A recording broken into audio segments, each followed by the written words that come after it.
Hello everyone, আমার নতুন একটি ভিডিওতে তোমাদের অনেক অনেক ওয়েলকাম। আশা করছি তোমরা সবাই ভালো আছো, সুস্থ আছো অ্যান্ড সেফ আছো। আর আমিও খুব ভালো আছি। আজ ওয়েডনেসডে, আমার হাজব্যান্ডের আজকে অফিস আছে। আর জানেন তো আজকে না অনেকটাই লেট হয়ে গেছে ঘুম থেকে উঠতে উঠতে, ওই ধরুন 9টা বেজে গেছে। তাই ওঠার পরেই চাটা বসিয়ে নিয়েছি। আমি এই সারাদিনে একবারই চাটা বানাই, আর সারাদিনে চা বানাই না, কারণ আমার চা অতটা পছন্দ না। কিন্তু না, এখন সেটা একেবারেই বলা যাবে না, কারণ এখন মাঝে মধ্যেও আমিও চাটা খাই। চাটা একটু একটু পছন্দ করতে শুরু করে দিয়েছি আমিও। আজকে ভাবছি টিফিনে স্যান্ডউইচ বানাবো, কারণ অনেক দিন হলো যে বাড়িতে না স্যান্ডউইচ বানানোই হয় না।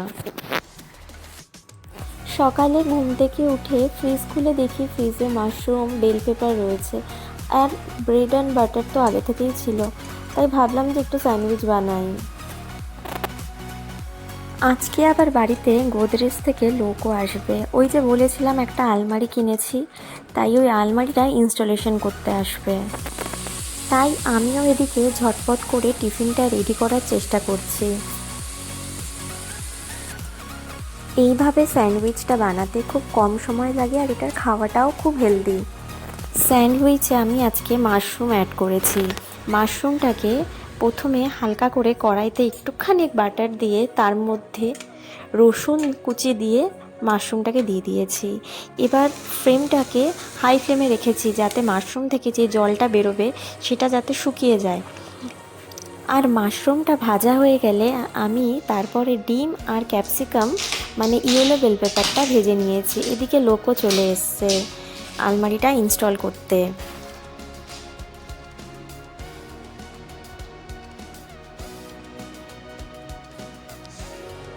এদিকে গ্রিন লেটুস পাতাগুলো আমি আগের থেকেই ভালো করে ধুয়ে রেখেছিলাম, আর একটা আলুও সেদ্ধ করে রেখে দিয়েছিলাম।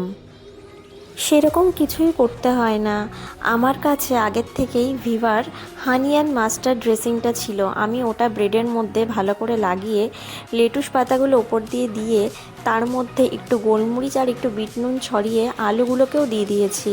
আর ওদিকে যেটা মাশরুমটা ভেজে রেখেছিলাম সেই মাশরুমের কিছুটা সামান্য মাশরুম দিয়েছি, তার মধ্যে পেঁয়াজ দিয়েছি, ডিম দিয়েছি, ইয়েলো বেল পেপার দিয়ে, হ্যাঁ এইভাবে সব কিছু দিয়ে রেডি হয়ে যাবে মাশরুম স্যান্ডউইচ।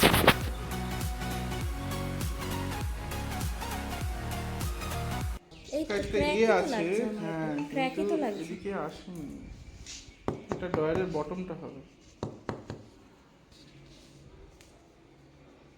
ওখান থেকে ভেঙে যেত সেটা পুরো বলেছিলাম, বাট এমন একটা স্পট আছে ওর জন্য জিজ্ঞেস করলাম। এটা ওইটাই বলছি, ডয়ারের নিয়ে হ্যাঁ, ডয়ারে ইয়েতে থাকবে। এখন দেখুন দুটো অপশন আছে, রিটার্ন হবে, সিঙ্গেল পিস দেখতেই পারলেন আলমারিটা হালকা ড্যামেজ এসছে, দেখেই না মনটা খারাপ হয়ে গেল। আসলে কি করব, অনেক শখ করে আলমারিটাকে অর্ডার দেওয়া হয়েছিল। এবার ফার্স্ট পার্টস খোলার পরই যে এরকম ড্যামেজটা আসবে আমরা ভাবতে পারিনি।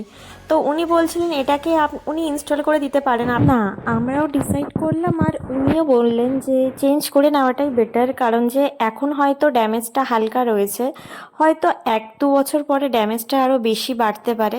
তো জিনিসটাকে চেঞ্জ করে নেওয়াটাই বেটার হবে। তো আমরা ডিসাইড করলাম যে এই আলমারিটাকে আমরা রিটার্ন করে দেব। আর এই পুরো প্রসেসিংটার জন্য 10 to 15 ডেজ টাইম লাগতে পারে, বা কি তার বেশিও লাগতে পারে। তো অতটা টাইম আমাদের ওয়েট করতে হবে। কোনো কিছু কেনার পরে না যদি ড্যামেজ আসে তো মনটা একেবারেই ভেঙে যায়। যাই হোক, এদিকে উনিও ওনার কাজ শেষ করে উনি চলে গেছিলেন, আর আমার হাজব্যান্ড এদিকে অফিসের জন্য বেরিয়ে গেছে।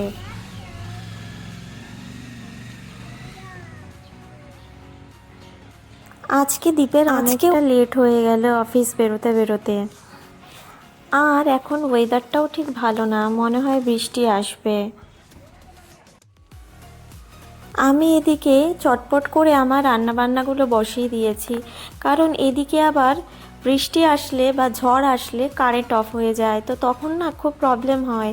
কারেন্ট অফ হয়ে গেলে রান্না করা যায় না।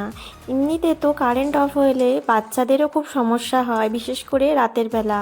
তাই আমি যেহেতু ইন্ডাকশানে রান্না করি, তাই কারেন্ট থাকতে থাকতে আমি ঝটপট করে রান্নাটা চাপিয়ে দিয়েছি।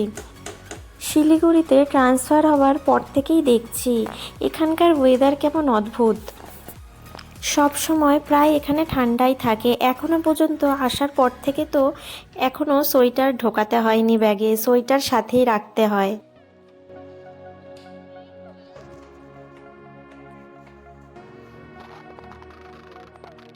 আর ঘরে যেহেতু ছোট বাচ্চা আছে, তাই বাচ্চার জন্য সোয়েটার, টুপি, মোজা তো সাথেই থাকে। আর আমাদেরও বাইরে বেরোলে, মানে এই ধরুন সন্ধ্যের পরে বাইরে বেরোলে আমাদের হালকা পাতলা জ্যাকেট পরতে হয়। এদিকে রান্না করতে করতে দেখি বাইরে রোদ দিয়েছে, তাই কিছু কুমড়োর বীজ ছিল, সেগুলোকে রোদে দিয়েছিলাম।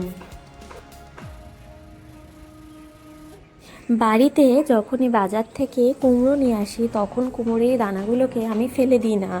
আমি এগুলোকে বীজ, মানে এই কুমড়োর দানার, মানে এই বীজগুলোকে আমি রোদে দিয়ে সেখান থেকে ভিতরের বীজটা বার করে সেটা আমি রান্নায় দিই।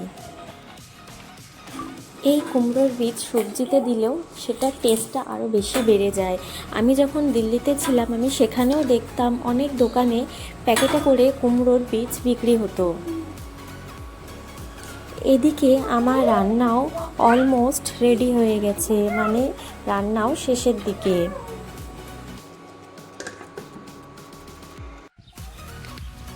আর এখানে ঝড় বৃষ্টি আসলেই তার আগের থেকে কারেন্ট অফ হয়ে যায়, আর সেটা বেশ সময় নিয়েই অফ হয়। আর এমনি সময় অফ হয় না, কারেন্ট যায় না বললেই চলে। কিন্তু ঝড় আসলে বা বৃষ্টি হলেই তার আগের থেকেই কারেন্ট চলে যায়, তখন রান্না বান্না করতে খুব প্রবলেম হয়। বিকেলের দিকে ওয়েদারটা আবার বেশ ভালো হয়ে গেছিল, মানে আকাশে মেঘ ছিল কিন্তু বৃষ্টি হচ্ছিল না। তাই আমি আমার মেয়েকে নিয়ে একটু বাইরে বেরিয়েছি।